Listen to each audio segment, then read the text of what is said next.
Sahabat Rema yang terkasih di dalam Tuhan kita Yesus Kristus, renungan kita pada hari ini bertitik tolak pada bacaan Injil dari Injil Markus bab 10 ayat 32 sampai dengan 45 yang mengajak kita untuk melihat visi spiritual Tuhan Yesus Kristus yang nantinya akan terwujud di dalam peristiwa penyaliban dan pemberian dirinya di Yerusalem.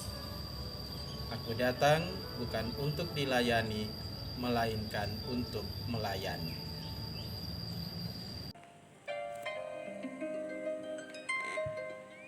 Visi spiritual Yesus. Injil Markus bab 10 ayat 32 sampai dengan 45. Setiap pribadi selayaknya memiliki personal vision yang akan menjadi penuntun langkah hidup mencapai tujuan. Visi pribadi dibutuhkan untuk menuntun langkah demi langkah dalam hidup sehari-hari. Visi bagaikan cahaya di dalam gelap yang menuntun kita menemukan jalan hidup yang memang diperuntukkan bagi kita. Visi menjadikan hidup kita diliputi optimisme. Jika tidak memiliki visi pribadi, kita akan mudah stres, bahkan depresi.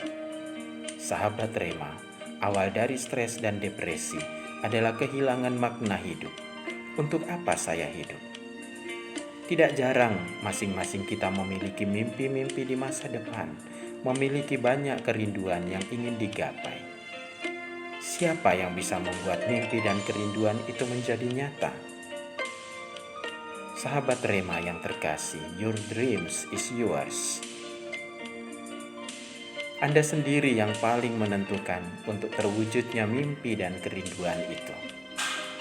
Anda sendiri yang paling menentukan.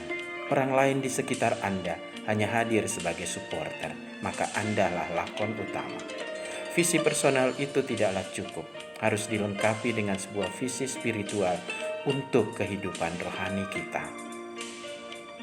Kekatolikan memberi suatu label khusus sebagai identitas diri kita. Maka, diperlukan visi spiritual supaya tidak bingung dalam mengungkapkan dan mewujudkan iman kekatolikan itu. Tuhan Yesus Kristus adalah pribadi yang sadar akan identitasnya. Karena itu, Yesus dengan mudah membuat visi spiritualnya. Inilah pengenalan Yesus akan dirinya. Aku datang bukan atas kehendakku sendiri, melainkan Dialah yang mengutus aku. Aku berkata kepadamu, sesungguhnya sebelum Abraham jadi, aku ada. Maka sangat jelas saat Tuhan katakan kepada para murid, sekarang kita pergi ke Yerusalem, dan anak manusia akan diserahkan kepada imam-imam kepala dan ahli-ahli Taurat, kepada bangsa-bangsa yang tidak mengenal Allah, supaya ia diolok-olok, disesah dan disalibkan, dan pada hari ketiga ia akan dibangkitkan. Visi spiritualnya terpenuhi dan menjadi kenyataan dalam perjalanan dari rumah Pilatus menuju ke Kalvari. Dilanjutkan dari makam sampai ke puncak Galilea saat ia terangkat tinggi, menembus langit dan disaksikan oleh para murid, dan genaplah yang pernah dikatakannya, Anak manusia datang bukan untuk dilayani, melainkan untuk melayani, dan menyerahkan nyawa bagi penebusan banyak orang. Saudara, kita pun diutus. Diutus untuk apa? Diutus untuk menjadi mercusuar yang siap sedia memberi diri kepada sesama, siap melayani daripada dilayani.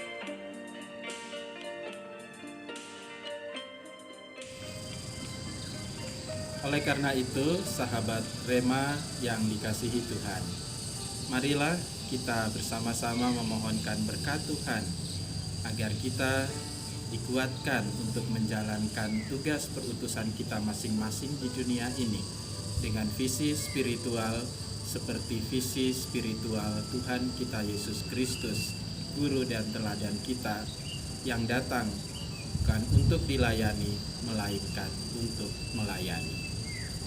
Tuhan bersamamu dan bersama rohmu. Semoga kita sekalian diberkati oleh Allah yang Maha Kuasa, Bapa dan Putra dan Roh Kudus. Amin.